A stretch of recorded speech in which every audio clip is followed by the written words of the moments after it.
번째 샷 들어갑니다. 긴장되네. 옆에 있다가 시작. 아, 네, 인물이 굉장히 좋으시네요. 감사합니다. 밤새도록 고민했어요. 동산보다는 부동산이 든든하죠. 예, 부동산 전문가 박원갑입니다. 세무 전문가 조영욱 팀장입니다. 반갑습니다. 여러분들의 자산관리 고민을 한 번에 해결해드릴 은퇴노후 및 금융투자 전문가 곽재혁입니다. 펀드 하겠습니다. 기타. 펀드로 하겠습니다. 자산 가격 등락이 심할 때는 한 자산을 가지고 샀다 팔았다는 식의 마켓 타이밍 접근은 아무래도 좀 의미가 없다고 볼 수 있죠. 지금같이 이런 시장이 급변할 때일수록 더욱더 포트폴리오, 분산 투자가 중요하다고 할 수 있는데요. 아무래도 펀드는 안에 여러 가지 자산을 담아서 운용해 주다 보니까 분산 투자 효과가 다른 자산보다 좀 좋고요. 또 투자 전문가가 알아서 운용을 해주기 때문에 생업에 바쁜 일반인들이 이제 내 자산 관리를 하기에도 여러모로 유리하다라고 할 수 있습니다. 지금 코로나19 이후에 나타나는 바로 사회의 키워드가 비대면, 언컨택트잖아요. 그러니까 상품 구매를 오프라인 매장에 가서 하는 게 아니라 온라인이나 모바일을 통해서 구매하는 쪽. 미국에서는 지금 이런 섹터의 펀드들이 많이 나오고 있거든요. 그래서 일반 리츠들은 지금 마이너스 행진을 하고 있지만 이런 물류 리츠 쪽은 선방을 하고 있고 오히려 플러스이기 때문에 좀 미래를 내다보고 이런 물류 펀드 쪽에 관심을 가져보는 것도 좋을 것 같다 이런 말씀드립니다. 부동산도 관심이 많지만 시드머니가 조금 부족한 것 같고 저는 이제 퇴직연금 IRP 계좌에 세액공제를 받을 겸 계속 불입하다 보니까 퇴직연금 안에 있는 펀드가 제 기준으로는 비중이 이제 많이 커가지고 어쨌든 그 펀드를 잘 굴려서 하와이처럼 따뜻한 노후가 되기를 바라고 있습니다. 제발.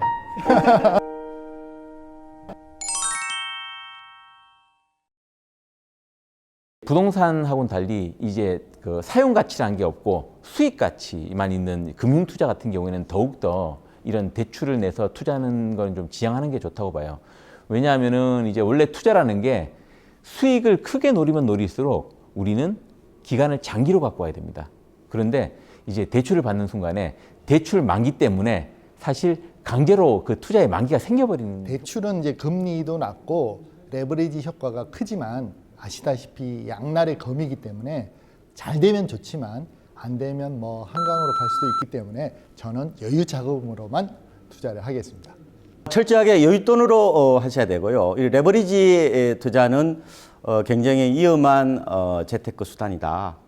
결국 하우스푸어 이런 것들도 결국 레버리지 투자의 후유증이라고 보면 되기 때문에 철저하게 여윳돈으로 쌈짓돈으로 하시는 게 좋을 것 같습니다. 코로나 사태 아까 말씀하셨다시피 좀 경기가 안 좋잖아요. 그렇기 때문에. 근데 금융시장은 최근에 되려 좀 주가도 올라가고 좋은 모습을 최근 보이고 있단 말이에요. 도대체 왜 그런지 의아하다. 또 더불어서 과연 그러면은 이렇게 경기와 주가의 흐름 좀 엇박자나는 이런 시기에 투자를 해도 과연 좋은가? 또 만약 한다면은 뭘 해야 되지? 하는 이런 부분들의 질문이 요새 많아진 것 같아요. 부동산 시장이 언제 회복될 거냐는 질문이 가장 많습니다. 최근에 세금 관련으로는 이제 증여와 주택 관련 세금을 문의가 제일 많은 것 같아요. 증여는 이제 여러 가지 절세 차원에서 문의가 많고 또 주택 관련 세금은 5월 달에 세금 신고를 해야 되는 주택 임대 소득에 대한 세금과 또 세법이 미로처럼 복잡한 주택 양도소득세 그리고 올해 크게 늘어날 것으로 예상되는 종합부동산세에 대한 관심과 걱정이 제일 많은 것 같습니다.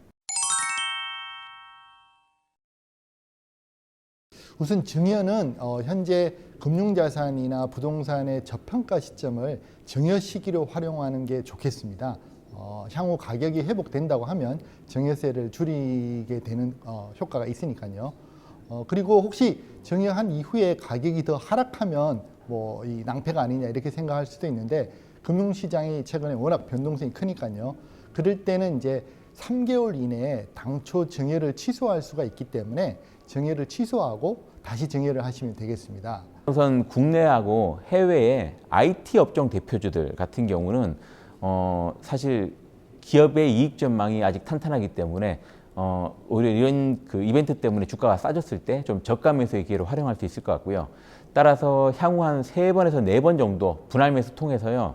가격이 조정받을 때마다 좀 점진적으로 조금씩 내 자산의 비중을 넓혀가는 것도 좋겠다라고 할 수 있는데, 이유는 2022년까지 전 세계적으로 5G가 이제 상용화되는 이슈가 있고요. 또 이번 사태 때문에 사실 그 데이터에 대한 수요가 상당히 많이 늘어났잖아요. 이제 그런 것들 때문에 이들 기업들에 대한 실적이 좋아질 걸로 보이는 게 이제 가장 큰 이유라고 할 수 있습니다. 부동산 시장 회복이 예상보다 조금 늦을 것 같다는 생각을 하고 있는데요.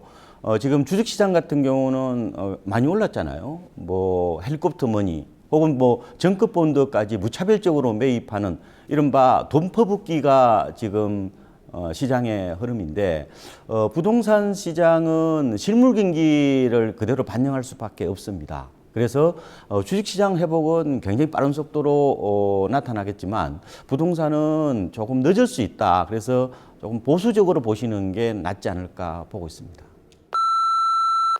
요즘 코로나 사태 때문에 이전보다는 소통할 기회가 많이 적어서 좀 아쉬웠던 게 사실인데요. 오랜만에 여러 가지 이야기를 이렇게 드릴 수 있어서 정말 좋았던 것 같습니다. 좀 더 이걸 더 길게 했으면 좋을 것 같은데 너무 좀 짧아서 아쉽지만, 나머지 제가 어떤 채널을 통해서 여러분들을 다시 뵐 수 있기를 기대합니다. 네, 오늘 유튜브 촬영 즐거웠습니다. 화면도 좀 잘 나왔으면 좋겠고 보시는 분이 앞으로 구독 많이 해주셨으면 좋겠습니다. 감사합니다. 자주 나오세요. 네. 됐나?